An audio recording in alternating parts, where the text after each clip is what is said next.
ইতিহাস গড়েছে ছোট্ট দ্বীপ দেশ কেপ ভার্দে। আফ্রিকার এই দেশটি এসওয়াতিনিকে ৩-০ গোলে হারিয়ে প্রথমবারের মতো জায়গা করে নিয়েছে বিশ্বকাপে।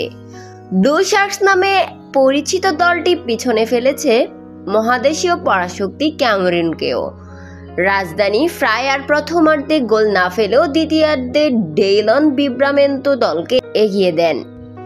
এরপর দুর্দান্ত ভলিতে গোল করেন উইলি স্যামেদো। যোগ করার সময়ে অভিজ্ঞ ডিফেন্ডার স্টোফিরা গোল করে ব্যবধান বাড়ান ৩-০-তে। মাত্র ৫ লাখেরও কম জনসংখ্যার এই দেশ এবার লিখে ফেলেছে বড় স্বপ্নের গল্প।